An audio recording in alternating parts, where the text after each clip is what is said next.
Gold trusted gold buyers మీరు తాకట్టు పెట్టిన బంగారాన్ని విడిపించి ఈ రోజు ఉన్న మార్కెట్ ధరకు కొనబడను. ఇప్పుడు సుధాకర్ సిద్ధు నిక్ నేమ్ సుధాకర్ కాస్త సిద్ధు కాస్త మైకేల్ సిద్ధుగా ఎలా మారాడు అంటే ఈ ఎవరు సజెస్ట్ చేశారు మీకు ఈ స్క్రీన్ నేమ్ ఇది బాగుందని చెప్పి?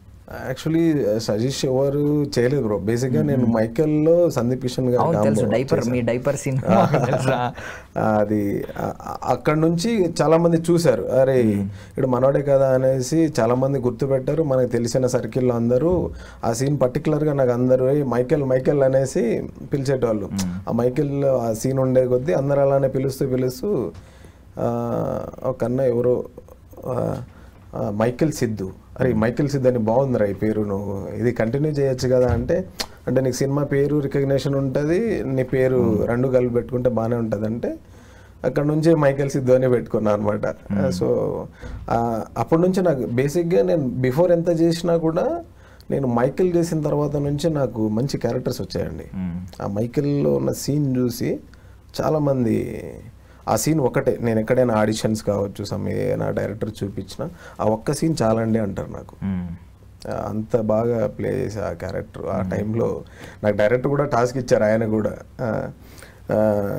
మా కో డైరెక్టర్ గారు మధు గారు ఉన్నారు, రే నీకు ఒక క్యారెక్టర్ ఉంటుంది రారా అనేసి. నేను మైకేల్కి 3 టైమ్ 4 టైం పోయినానండి ఆడిషన్స్ పోయినాను. నీకు లేదు నీ గెటప్కి లేదు, మన దాంట్లో లేవు ఏం క్యారెక్టర్లు అన్నారు. సరే సార్ అనేసి వెళ్ళిపోయేటోడిని. మళ్ళీ ఎవరో ఒకరు ఆడిషన్ జరుగుతుంది అంటే మళ్ళీ పోయేటోడిని, మళ్ళీ ఏమైనా అవకాశం వస్తుందా అనేసి. మళ్ళీ లేదని చెప్పాం కదమ్మా నీకు అని చెప్పేటోళ్ళు.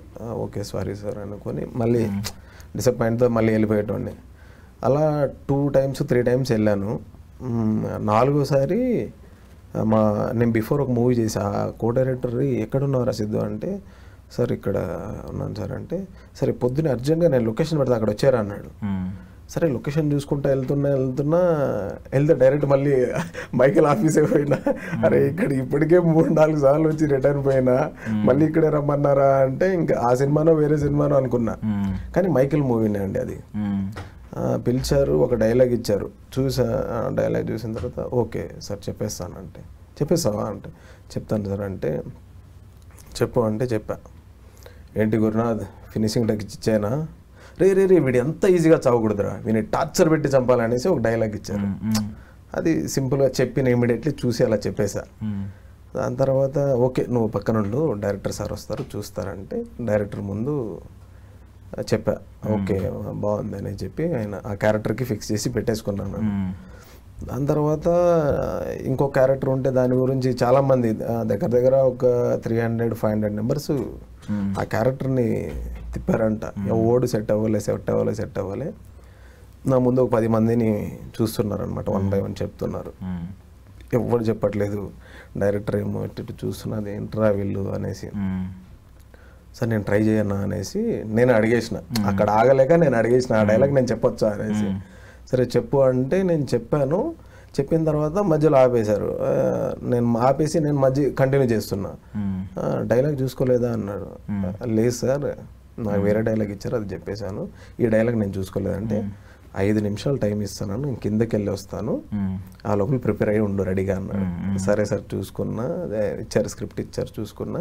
2-3 సార్లు చెప్పాను. డైరెక్టర్ వాళ్ళు కో డైరెక్టర్ వాళ్ళు వచ్చి నాతో చెక్ చేయడము, చెప్పమా మళ్ళీ ఒకసారి చెప్పు, సార్ వస్తారు మళ్ళీ చెప్పు అని చెప్పాను. అంతా అయిపోయింది. సార్ వచ్చారు, డైరెక్ట్ కెమెరా తీసుకొని వచ్చి ఇలా ఫేస్ పైన పెట్టేశారు, రెడీ యాక్షన్ అన్నాడు. అంతే చెప్పేసిన తర్వాత తమిళ్ డే ఓకేడా మీది అలుగల్లో పోసలు అందరికి వెళ్ళిపోమను, ఇతను ఓకే అని చెప్పేశాడు. ఆ రోజే మొత్తం కొలతలు వెళ్తారని ఇచ్చేసి కాస్ట్యూమ్స్ అన్ని ఇచ్చేసి మార్నింగ్ వచ్చేసాను. మార్నింగ్ రాగానే ఒకటే టేక్లో అయిపోవాలరా సిద్ధు అని చెప్పారు మా కో డైరెక్టర్ గారు మధు గారు. సార్ ఓకే సార్ అంటే, నువ్వు సింగిల్ టేక్లో చేస్తే డెఫినెట్లీ నీకు ఇంకో సినిమాలో క్యారెక్టర్ ఉంటుందిరా అన్నారు. షూర్ సార్ అన్నాను. సింగిల్ షాట్లో అయిందండి ఆ క్యారెక్టరైజేషన్ మొత్తం. ఆ కార్లో వచ్చి దిగి ఆ ట్రావెలింగ్ వరకు సింగిల్ షాట్ చేసా. చాలా హ్యాపీగా అనిపించింది. గౌతమ్ మీనన్ గారు, సందీప్ కిషన్ గారు, అయ్యప్ప శర్మ గారితో బిఫోర్ నేను ఎర్రచిర అనే మూవీ కూడా చేశాను అప్పుడు. ఓకే. వాళ్ళతో మళ్ళీ వర్క్ చేయడం చాలా హ్యాపీగా అనిపించింది. సూపర్. అంటే బేసికల్లీ ఎవరైనా స్క్రీన్ నేమ్ పెట్టుకున్నప్పుడు ఫస్ట్ సినిమా ముందు పెట్టుకుంటారు. మీరు ఫస్ట్ పాన్ ఇండియా సినిమా పెట్టుకున్నారు. పెట్టుకున్నాను, బట్ దాని ద్వారా ఇంకా ఈ పాన్ ఇండియా మూవీ నుంచి ఈ పేరు పెట్టుకున్నా కంపల్సరీ పాన్ ఇండియా రేంజ్లో నేను వర్క్ చేయాలనేసి ఫైట్ చేసుకుంటూ ముందుకు వెళ్తున్నా. సో బేసికల్లీ ఏంటి ఆ గడ్డం లుక్ ఇంకా ఆ హెయిర్ ఇది ఒక బర్డెన్లా ఫీల్ అవుతున్నారా? బాగానే ఉందా? లేదు బాగానే ఉంది. ఎందుకంటే బిఫోర్ నేను నార్మల్గా ఉన్నప్పుడు నాకు క్యారెక్టర్స్ అనేది అంతగా రాలేదు, వర్కౌట్ అవ్వలేదు. సో కొంచెం బిఎడ్ అలానే వదిలేసా అనమాట. ఇంకా క్యారెక్టర్లు పడట్లే, ఏం చేద్దాం అనేసి అలానే వదిలేసిన తర్వాత ఇంకొంచెం కొంచెం బిఎడ్ అలానే ఎక్కువ అయ్యేసరికి ఒక సినిమా ఆఫీస్కి వెళ్ళడము, ఈ లుక్ బాగుంది తమ్ముడు ఇలానే మెయింటైన్ చేయన్నారు. ఓకే సార్ మెయింటైన్ చేస్తా అని చెప్పాను. దాని తర్వాత కొన్ని రోజులకి వాళ్ళే పిలిచిన తర్వాత పిలిపించి ఆడిషన్ చేశారు, చూశారు బాగుంది గెటప్, ఇదే కంటిన్యూ చేయని చెప్పారు. పోయిన షూట్ కూడా స్టార్ట్ అయింది. మూవీ పేరు రెడ్డి గారి ఇంట్లో రౌడీజం. ఓకే. గోపి రమేష్ గారు డైరెక్టర్. అదే మన ఇది నా లవ్ స్టోరీ ఆయన చేశారు తరుణ్ గారితో. సో వాళ్ళ ద్వారా నుంచి అక్కడ నుంచి స్టార్ట్ అయింది నాకు ఈ బిఎడ్ పైన బాగుంది లుక్, ఇదే మెయింటైన్ చేయి కంపల్సరీ డెఫినెట్లీ సక్సెస్ అనేది వస్తుంది, ట్రై చేయాలని అనేసి అన్నారు. సో అప్పటి నుంచి ఇలా. అంటే ఇప్పుడు షూట్లు లేవనుకో మీకు ఒక ఐడియల్ లుక్ ఉంటుంది, అంటే మీరు ఒక లుక్ మెయింటైన్ చేస్తూ ఉంటారు, అది ఇదేనా ఎప్పుడుని? ఇదే ఉంటుందండి. సో అప్పుడు ఎప్పుడు ఎలా కావాలితే అలా కన్వీనియంట్గా మార్చుకోవచ్చు, హెయిర్ కట్ చేయించుకోవచ్చు క్యారెక్టర్ తగ్గట్టు, అంతే కదా? ఇలా ఉంటే ఎప్పటికప్పుడు. సో ఇప్పుడు ఆడిషన్స్కి వెళ్ళిన ఎలాగ వెళ్తారా? ఇదే గెటప్తో వెళ్తాను. ఒకవేళ వాళ్ళకి ఏమైనా మనకి బిఫోర్ లుక్ ఏదైనా చూపియండి అంటే చూపిస్తా. సో ఇది ఓకే అనుకుంటే ఇంకా దానికి వెళ్దాం, ప్రొసీడ్ అవుదాం అంటాను. కానీ చాలా వరకు తీసుకోలేదు, ఇదే లుక్ పైన తీసుకున్నారు. ఇదే లుక్ పైన కామెడీ రోల్ తీసుకున్నారు, నెగిటివ్ రోల్ ఇదే తీసుకున్నారు, friend role, normal family character. So ఇవన్నీ ఇదే గెటప్లో తీసుకుంటున్నారు. సో క్రిస్టోఫర్ నోలన్ గారిది డార్క్ నైట్ అని ఒక సినిమా ఉంటుంది, బ్యాట్మెన్ సినిమా అనమాట. దానిలో జోకర్ క్యారెక్టర్ ఉంటుంది, తెలుసా మీకు? ఐడియా ఉందా? జోకర్ అంటే ఒక పెద్ద యాంటాగనిస్ట్, అంటే ఎంత పెద్ద విలన్ అంటే ఇప్పటికీ కూడా అది హాలీవుడ్ సినిమా, ఇంగ్లీష్ సినిమా అయినప్పటికీ కూడా ప్రతి లాంగ్వేజ్లో వాళ్ళు కూడా నీకు తెలిసిన బెస్ట్ విలన్ ఎవరంటే ఫస్ట్ జోకర్ గుర్తొస్తుంది ఉంటుంది అనమాట. సో జోకర్ క్యారెక్టర్ కావచ్చు, లేదంటే సైకోపాత్లు ఉంటారు కొంతమంది, వాళ్ళ క్యారెక్టర్స్ ఎలా అంటే రియల్ లైఫ్లో కావచ్చు, సినిమాల్లో కావచ్చు, ఎలా రాస్తారంటే ఒక మంచివాడే ముందు సమాజం వాళ్ళని ఇలా మార్చేస్తుంది అనమాట, విలన్లా మార్చేస్తుంది అనమాట. సో ఇప్పుడు మీరు సినిమాల్లోకి ఎంటర్ అయినప్పుడు వేరే ఐడియాస్తో కూడా వచ్చి ఉండొచ్చు, ఒక మంచి క్యారెక్టర్ చేద్దాం, లేదంటే హీరోగా చేద్దాం, లేదంటే కామెడీ చేద్దాం, రకరకాల ఐడియాలు ఉంటాయి. మిమ్మల్ని కూడా ఎవరైనా ఏదైనా ఒక సినిమా కావచ్చు ఇలాంటిది ఏమన్నా మార్చేసిందా, విలన్గా వెళ్ళిపోయేలాగా, యాంటాగనిస్ట్గా మారేలాగా? అంటే అలా లేదు బ్రో. బేసిక్గా నేను ఏం చేశాను అంటే ఫస్ట్ క్యారెక్టర్ ఆర్టిస్ట్గా ట్రై చేద్దాం. సో మనకి పర్టికులర్గా విలన్ అనేసి పర్టికులర్గా ఈ క్యారెక్టర్ అని మనం వెళ్తే మనకి అప్ అండ్ డౌన్స్ అనేది ఈజీగా వస్తుంది. సో క్యారెక్టర్ ఆర్టిస్ట్గా వెళ్తే వర్కౌట్ అవుతుంది అనేసి వెళ్ళాను అనమాట.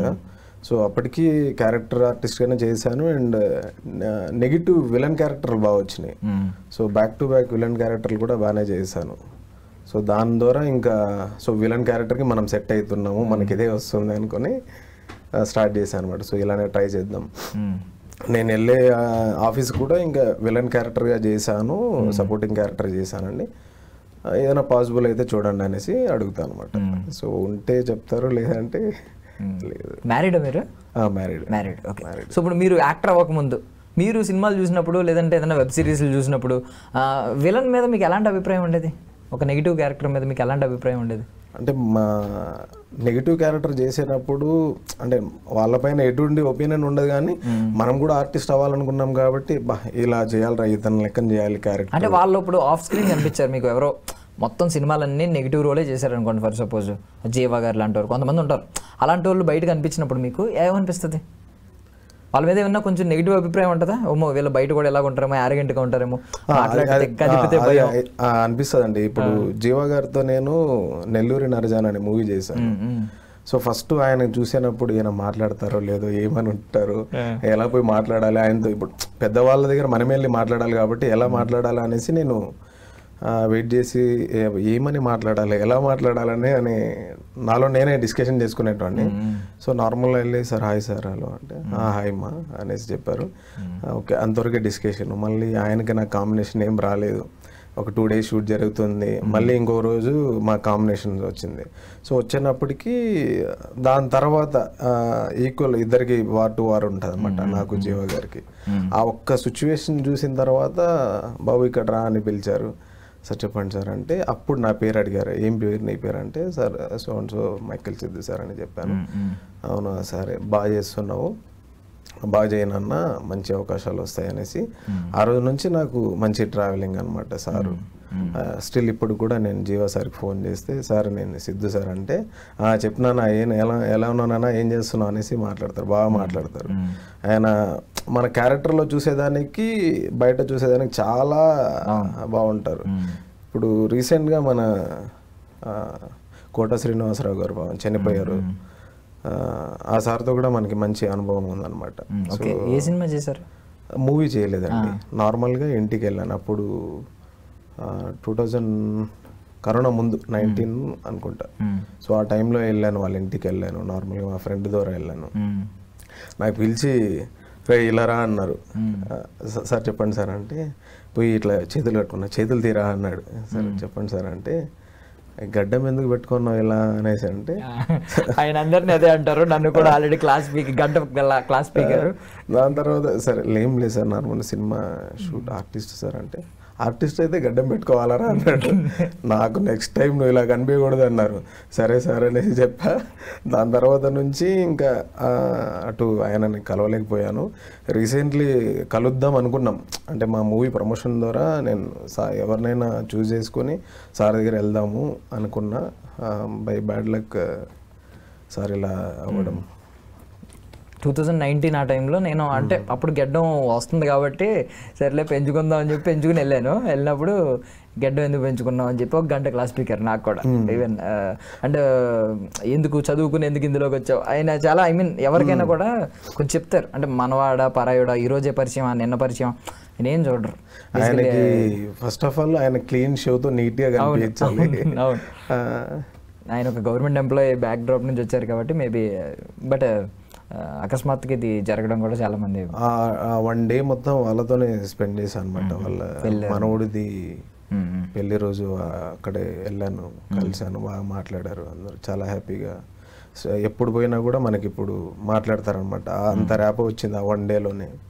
అంటే ఆయనకు మించిన ఇప్పుడు వర్సటైల్ యాక్టర్స్ అంటూ ఉంటారు, అంత గొప్ప నటుడిని మళ్ళీ మనం కనుగొనలేము. ఎందుకంటే అంటే మెయిన్ స్ట్రీమ్ ఇప్పుడు ఈ హీరో అలాంటి రోల్స్ పక్కన పెట్టేస్తే ఆయన చేసిన కామెడీ కావచ్చు, ఆయన చేసిన విలన్ కావచ్చు. ఇప్పుడు చాలామంది కామెడీ ఆర్టిస్టులు ఉన్నారు, బట్ వాళ్ళెవరో విలన్ రోల్స్ చేయలేదు.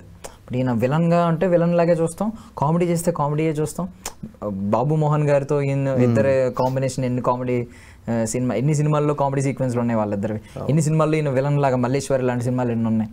సో అద్భుతమైన నటులు అనమాట ఆయన. ఓకే, సో మీకెవరు ఇన్స్పిరేషన్ ఇప్పుడు మీరు ఒక ఆర్టిస్ట్కి ఇక్కడ ఎంటర్ అయినప్పుడు? సో మీరు చూస్తున్న రోల్స్ ఎక్కువగా యాంటాగనిస్ట్, నెగిటివ్ రోల్స్. నాకు బాగా నచ్చేదంటే మన ప్రకాష్ రాజ్ గారు అండి. ప్రకాష్ రాజ్ క్యారెక్టరైజేషన్ చూస్తేనే ఏమన్నా ఉంటుంది ఆయన క్యారెక్టర్. అంటే ఎటువంటి క్యారెక్టర్ అయినా ఆయన ఎలాంటి క్యారెక్టర్ అయినా చాలా ఈజీగా ప్లే చేస్తారు. ఎందుకంటే ప్రకాష్ రాజ్ గారిని అంటే సినిమాలు చూసినప్పుడు ఏమనేది సార్, ఆ పోకరి సినిమా చూస్తున్నప్పుడు ఆయన క్యారెక్టరైజేషన్ అక్కడ నుంచి ఏ సినిమా చూసినా కూడా అది అసలు వాళ్ళ క్యారెక్టరైజేషన్ అయితే ఒక రేంజ్లో ఉంటుంది. నేను అప్పుడు వాళ్ళని చూస్తున్నాను. దాని తర్వాత నాకు ఆయనతో చేసే అవకాశం వస్తుందని నేను ఎక్స్పెక్ట్ చేయలేదు. ఫస్ట్ ఆఫ్ ఆల్ వచ్చింది ఆయన బ్యానర్లోనే, ఆయన ఆపోజిట్లోనే చేశాను అనమాట. అది తమిళ్ అండ్ తెలుగులో తీశారు.